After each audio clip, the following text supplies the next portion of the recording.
Hello, from my yard to yours. I'm Camden Walker for Capital Weather Game. We're going to talk about the week ahead, generally looking fairly unsettled, below average, arguably chilly, but today was not too bad, wouldn't you agree? Currently coming off the high temperatures of the day, but still mid-60s here downtown in DC. I hope you agree more or less. It was an 8 out of 10 today. It might be until Wednesday when it's the sunniest, potentially driest day of the week that we see an 8 out of 10 ranking on a daily digit scale. The good news is, even with some cloud cover, we are maybe loving some of these longer and longer days. 7:50 now for our sunset, and we're going to get soon and very soon toward our 8 p.m. sunsets here soon. I think we come by June 20th, the summer solstice, we get near just shy of 15 hours of day length, but look at that, we're already up to almost 13 and a half hours of day length. All right, so let me make sure I'm not missing any questions or comments. Looks like I can see them. Let me know if you have any questions or comments. We're talking about the week ahead, and here's the short-term forecast. We've got low temperatures tonight, getting a little bit nippy, but not as cold as we have seen recently, so that is some good news. Gardeners, though, do be a little bit cautious. You don't want to really plant things if you're west and northwest of the city until maybe we get past Wednesday morning. We'll talk more about that in a minute. Tomorrow, despite some morning showers, sun does return a little bit during the afternoon, trying to get us toward the 60-degree mark. Let's call it mid-50s to near 60 degrees. And look at this, the week ahead, a little bit seesawing up and down, generally below average. By Saturday, we should be 70 degrees for average high temperature in this part of April. So on again, off again, comfortable, maybe a little bit chilly. But again, I'm looking forward to Wednesday when it's sunnier and drier, the potentially nicest day of the week. So I want to give you something to look forward to when you're getting out safely with your social distance, to do a little bit of a sanity walk, a little bit of exercise. And remember, it should be by this coming Saturday, it's our first time of the year of 2020, we should be 70 degrees or higher. Now looking ahead, do we get below or above that? This is for the next week, looking in the medium term forecast.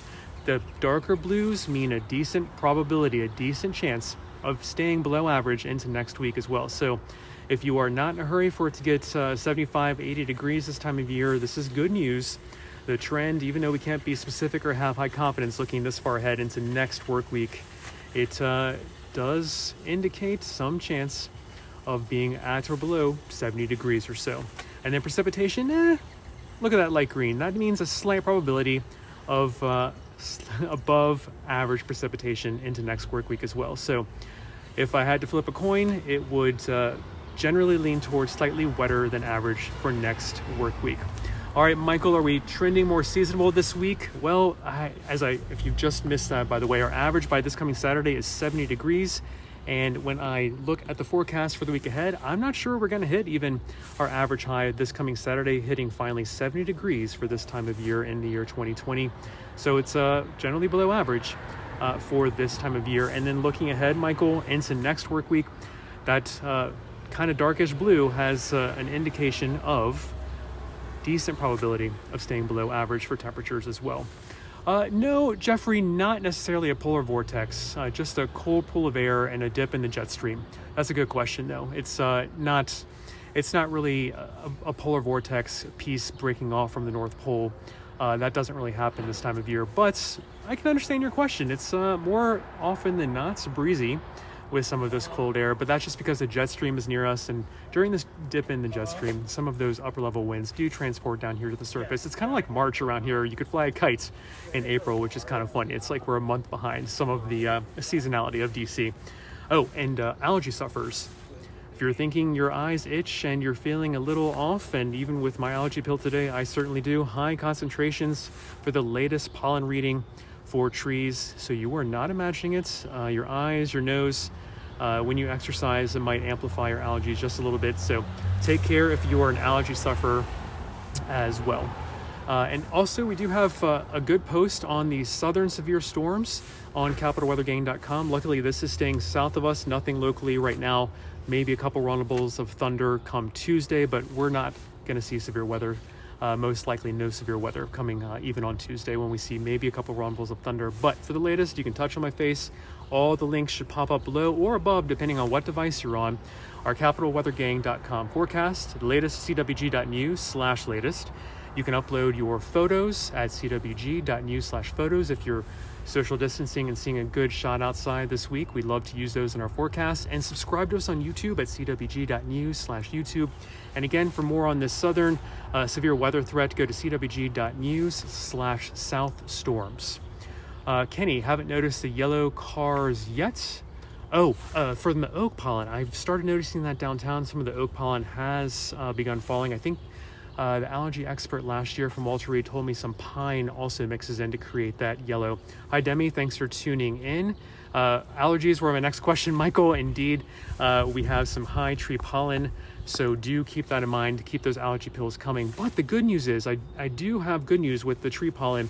I don't expect a super plume. From the weather standpoint, this kind of high peak of pollen happens when we have temperatures much warmer than this and much suddenly warmer in 75, 85 degree range, but that's not happening. So we should have a fairly flat pollen release for the next foreseeable days, foreseeable forecast future. So that's some good news as well, including rain more often than not this week, periodically washing the pollen out of the air. Demi, I'm sorry to hear Wellington is freezing. Hi, Peter. Thanks for tuning in.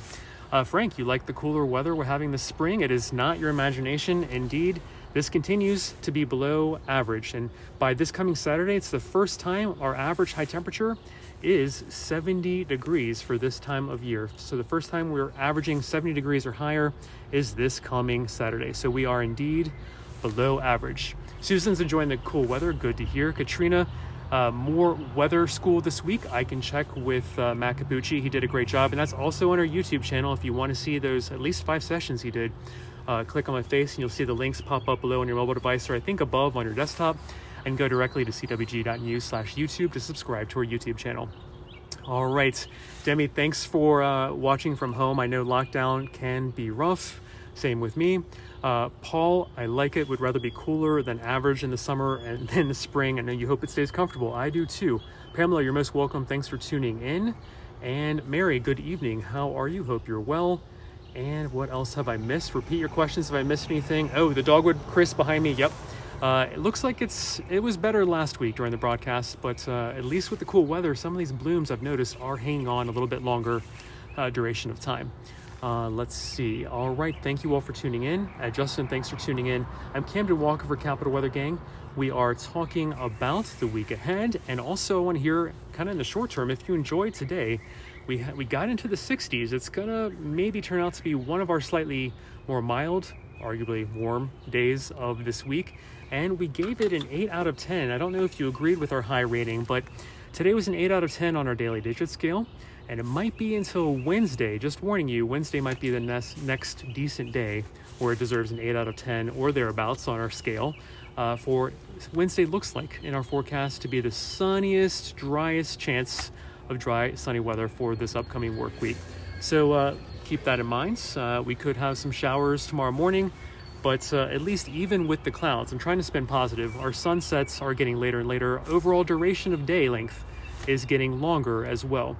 On the solstice this coming year, on June 20th, 2020, we do fall just shy of 15 hours, but we're getting there, already approaching 13 and a half hours of day length here with earlier sunrises, later sunsets. So I hope you're enjoying that, even with clouds.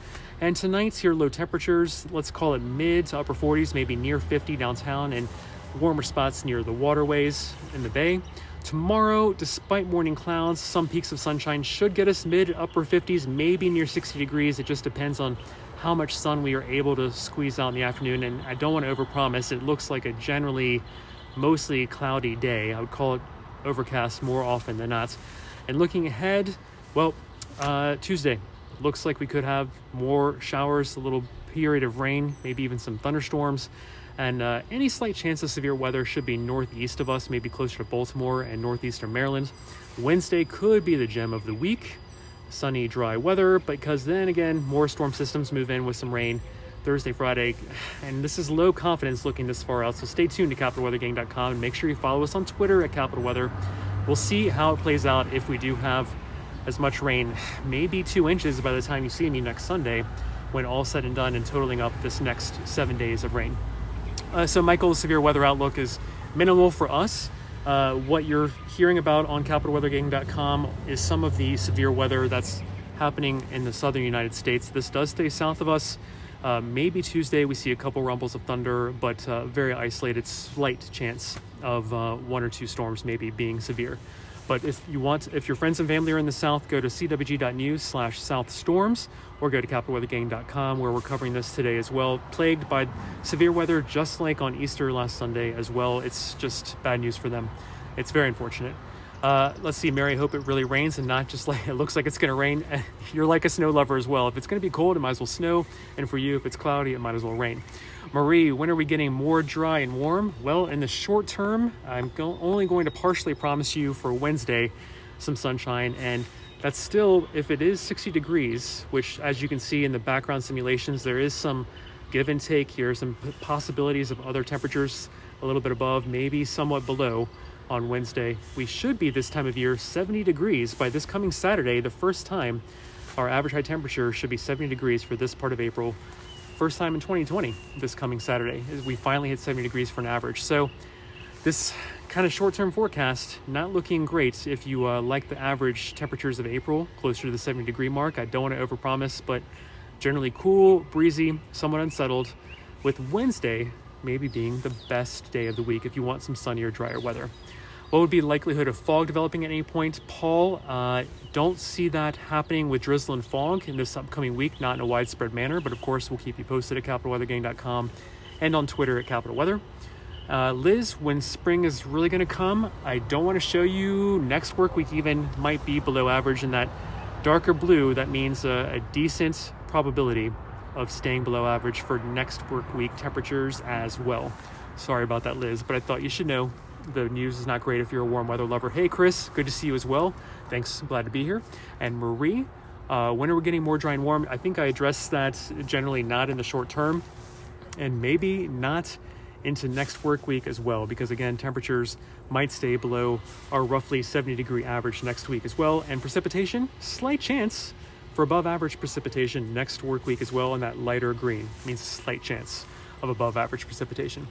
All right, let's see. Catherine, thanks for tuning in. Chris, you're happy for our long days. I'm glad you're enjoying our increased day length, approaching 13 and a half hours this time of year. Indeed, Dad, you are tuning in. Thank you so much. The pollen is what you are concerned about. I'm feeling it as well. Tree pollen is indeed pretty darn high, but the good news, if there is some in this forecast and you wanted warmer weather, and you're an allergy sufferer, we have rain somewhat often this week to wash out the pollen, and cooler temperatures prevent kind of a super plume of pollen erupting and developing and irritating our sinuses and eyes. All right, Susan, I'm in DC right now. I hope you're enjoying the spring I tried to put behind me. Hi from my yard to your yard. I'm Camden Walker for Capital Weather Gang. Follow us on Twitter at Capital Weather and on the blog anytime you need us, capitalweathergang.com. We're talking about the week ahead, the short-term forecast as well. All the links we're talking about, you can see them below when you touch my face like this is why I want to touch that. You go down, look below for on your mobile device, the links we're talking about, and above if you're on your desktop. Subscribe to us on YouTube at cwg.news/YouTube. And upload your photos if you can do some safe social distancing when exercising this week and getting out of the house for a moment. Snap a photo, we'll maybe feature it in our forecast. Upload to cwg.news/photos. All right, thank you all for tuning in so much. We'll go over a recap one more time. Arlene, thanks for tuning in. I'm glad you're loving the weather. And Cassandria, thank you so much for tuning in. And Frost's Gardens, that is a good topic to talk about. We are somewhat cautious around town. Looks like we may have had our last frost and freeze, but in this green zone, you might want to wait until May 1st or so. And even out here along the IA1 corridor, you might want to wait until roughly May 15th. And that's because, take note, our latest frost and freeze ever at Dulles Airport in 2002 was May 22nd. The average is April 20th, so we're getting there. But I just want to take note, gardeners, don't plant your most sensitive vegetation if you're well west and northwest of town until maybe closer to May 1st or May 15th, because in the short term, Wednesday morning could indeed, look at that low temperature of 37 degrees. We could see some west-northwest of town outside the Beltway, some frost and freeze watches and warnings to be issued. So we will keep you posted at capitalweathergang.com. Once we're past Wednesday morning, I think everywhere around the Beltway in the green, generally speaking, in the Piedmont here, Virginia, and roughly extrapolating to near Frederick, you have a decent chance of having seen your last frost or freeze. But just keep in mind again that, keep in mind that at Dulles Airport we had a very late freeze on May 22nd in 2002. So just keep that in mind when you're planning your most sensitive vegetation. Good question. Gardeners, just be a little bit cautious for a few more days, especially once we get past Wednesday morning. We'll have a little bit better idea. Liz, I thought it was DC spring. You've been here 45 years and you feel like this is the norm. I hope you're enjoying, Janine, some of this cooler weather. Indeed, by this upcoming Saturday, we are finally hitting that 70-degree mark for our average high temperature. And this upcoming work week does look like seesawing a little bit, but still staying below average at that 70-degree mark. So a little cooler than it should be this time of year. But again, allergy sufferers may be enjoying some of the cooler air to keep the pollen roughly under control and some of the pollen washing out with the fairly often rain shower threats and even a thunderstorm possible on Tuesday and some breezy conditions indicated on Tuesday by this windsock down here at the bottom. So keep that in mind as well. Matthew, I indeed was thinking about winds, and it could be breezy more often than not this week. Our windiest day could be Tuesday. So keep that in mind, and I'll point out that windsock one more time. So I hope that answered your question, Matthew. And Scott, you're not noticing the green pollen yet. I think oak and pine have to really finish getting going to see that yellow-green pollen. So it'll get there. It doesn't correspond for me feeling worse, but I think visually we're soon going to see more of that yellow-green pollen getting onto cars and porches and such. Yes, Melissa, itchy eyes, the rain, yep, should help us. And Stephanie, I'm glad you're enjoying some of the spring behind me here in DC. For my yard's yours, I'm Camden Walker for Capital Weather Gang. Hope you are doing okay in these challenging times. And I'm just sneaking outside for a little bit of air right now. But everyone is at least 10 feet away on the sidewalk. So I thought this was a safe spot for the coming weeks to maybe broadcast. We'll see how it goes. And Arlene, I'm glad you were loving the weather. And let me know. Oh, flooding, Elizabeth. I don't expect any flooding this coming week. We could see some heavy downpours and maybe some patchy ponding on roadways Tuesday. But really overall, the 1 or 2 inches of rain that we could see this entire week is generally spread over several days of rainfall. So any rainfall we see, even if we add up to 2 inches by the time you see me next Sunday, I don't think it will be too heavy at one point in time to see widespread flooding this upcoming week. Susan is from New England. Planting has never happened before Memorial Day, so you understand the patience for local gardeners that we need to wait just a little bit longer, since we do sometimes have late frost and freezes. Look at that, Dulles Airport, May 22nd in 2002. And I mean, in this zone, in the Piedmont of Virginia, it's becoming okay after Wednesday. Let's get past Wednesday morning and reevaluate it. But along the IA1 corridor, let's wait closer to May 15th or so before we really are all said and done. And again, Wednesday morning for even local gardeners, 37 degrees. It could go a little bit colder, even near the Beltway. For Wednesday morning, frost and freeze is possible outside the Beltway. So keep that in mind. Gay, thanks so much for tuning in. Any last questions before I go? I think I have generally recapped everything for you. And you understand that we're going to be unsettled for the week ahead. And I hope that you understand today. Let's do a last temperature check. In the 60s, it was kind of one of our maybe warmer days. When we look back next weekend, this is one of our slightly better days. 8 out of 10 is what we gave it on the daily digit scale. It might be until Wednesday when we see sunny, dry conditions that Wednesday could be the gem of the week. So keep that in mind for when you are doing a safe social distance walk or exercise outdoors. Thanks, Gay. I hope you're doing well. We're trying to stay safe at Capital Weather Gang. I hope you are as well. Of course, we all need a little bit of air. I'm getting some air 10 feet away from the sidewalk. And it's important that we get a little bit of air during these times, so stay sane as you can and safe, socially distanced safe as well. And Eli, I'm glad you thought it was beautiful today. It was not bad at all. I'm glad you agree with the 8 out of 10. MJ, thank you for tuning in. You're most welcome. Drew, you stay safe as well. And Michael, take care. Everyone have a decent week as best possible. And again, make sure you get outside safely on Wednesday. It could be the gem of the week with sunny, dry conditions. Take care for now. Follow us on capitalweathergang.com and on Twitter at Capital Weather. Bye-bye. Thanks, Paul. Take care, everyone. Bye-bye.